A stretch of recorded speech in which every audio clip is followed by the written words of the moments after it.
Economic models deriving urbanization.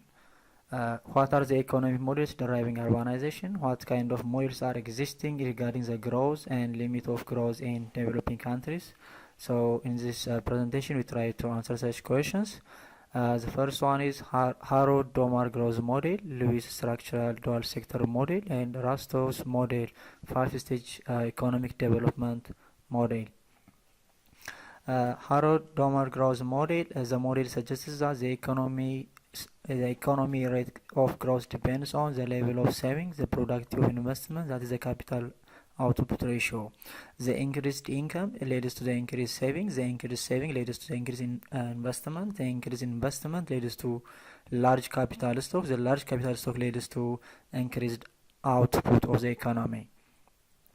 This model concludes that the economic growth depends on the amount of labor and capital. The more physical capital generates economic growth. Net investment leads to more capital accumulation, which generates higher output and income. Higher income allows higher level of saving. The next one is Lewis structural change or dual sector model. Many low developed countries have dual economy. The traditional agricultural sector was assumed to be a subsistence nature characterized by low productivity, low income, low saving, and considerable unemployment rate.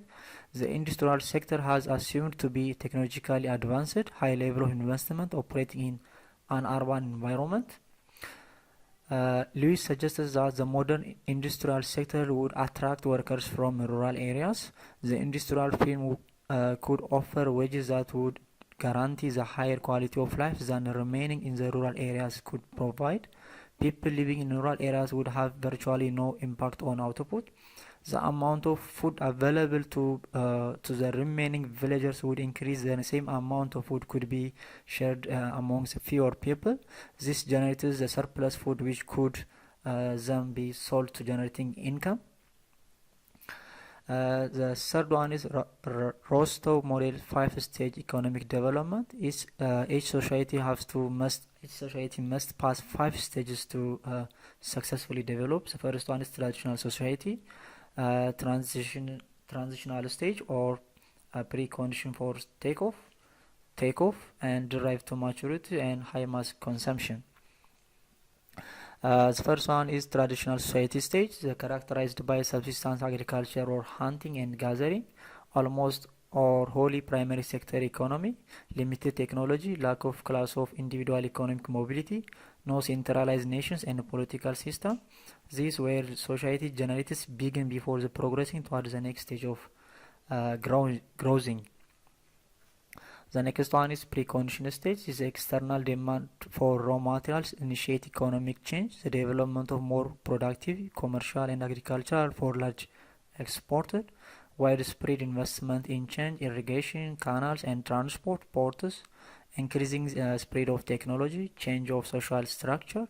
Individual social mobility begins. The development of national identity and shared economy interest created.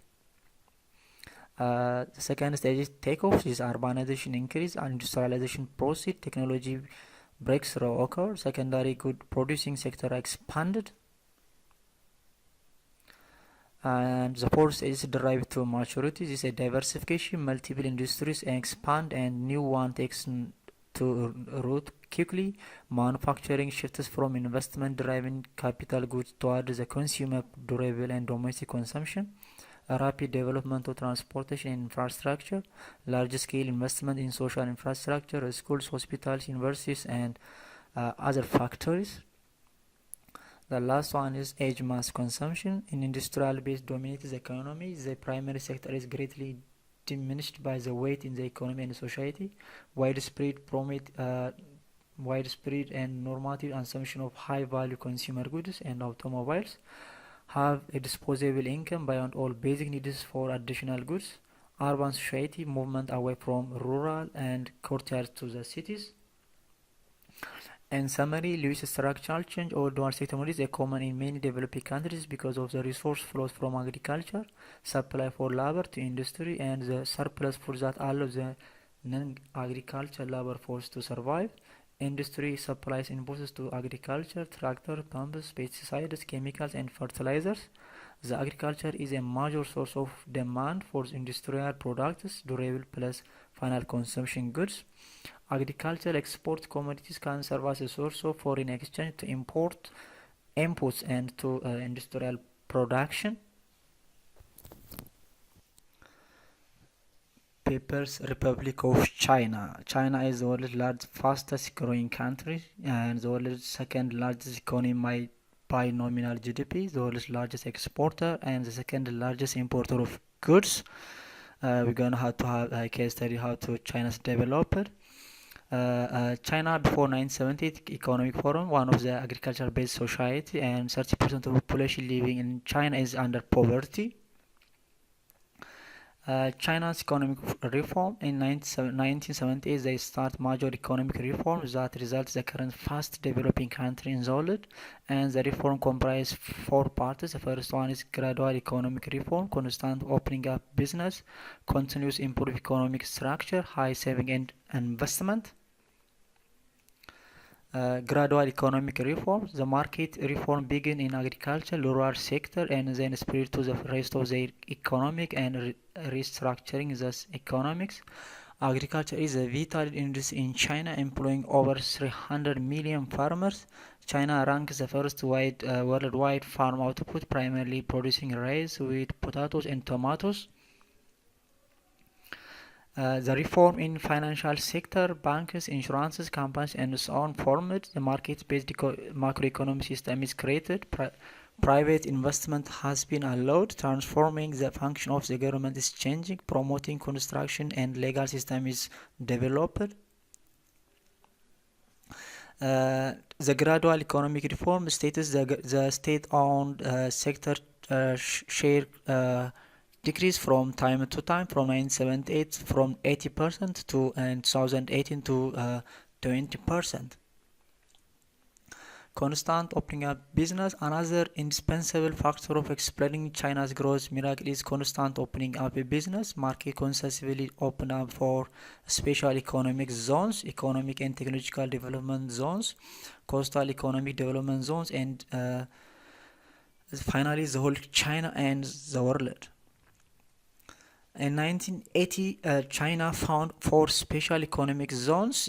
It encourages a foreign direct investment, and companies flooded to China to take the advantage of consumer and cheap labor for such four special economic zones, creating Shantou, Zhaohui, Shenzhen, and Xiamen. And China's export based on high technology, export of manufacture exporters, and manufacturing export of merchandise export. The third one is continuously improved economic structure. First one is industrialization. Since 1988, the major driver of China's economic growth is fast growing of industrialization. As you see in the map, the agriculture sector is declining from time to time, but the industry shareholder of the GDP is increasing from 1970 to 2010. Urbanization. The process of urbanization is another driver of China's economic growth. The urban population share for the total population shows over a period of 1960 to 1978, it slightly increased from 60.2 to 18.6%. In 2000, however, it almost doubled and jumped to 35.9%. In particular, 2011, it reached 50.5%. High saving and investment. The level of saving is a major determinant of long-run growth of China. Many international observers view high saving and successful experience of supporting China's rapid growth. Historically, during the process of industrialization, as the income grows, the saving rate ratio of saving to GDP tends to increase. The average rate of world is slightly higher than 20%, less than half of that of China, which is average 47.4 over the past decades and overtakes that of Singapore. China economy drivers derive from labor, capital, total factor productivity, and the main driver of the economy, especially the capital, has been the major driver of China's growth over the last 3 decades, not labor, not productivity increasing. In summary, according to academic and former Chinese official Zhang Weiwei, the key features of the model are down to earth programmatic concern with serving people, constant trial and error experimentation, gradual reform rather than neoliberal economic shock therapy, strong and pro-dominant state, selective cultural borrowing from foreign ideas. Generally, the consensus is consisting of 5 points: incremental reform, innovative and experimentation, export and led growth, state capitalism, and authoritarianism are the basic model or important elements of the model of China's growth. To summarize, urbanization is a complex phenomenon. It's difficult to pinpoint the exact cause and specific consequences. What is known is that in Africa, also in Ethiopia, urbanization is at high rate. The concentration of people, capital, and resources can be significant burden to given economic, political, or environmental system. With the help of research and planning, urbanization can be a legitimate strategy for improving the human development and quality of life and environmental conditions. To achieve a sustainably continuous development in developing countries, structural reform is needed on agriculture, manufacturing, urbanization, and saving and investment. Thanks for watching.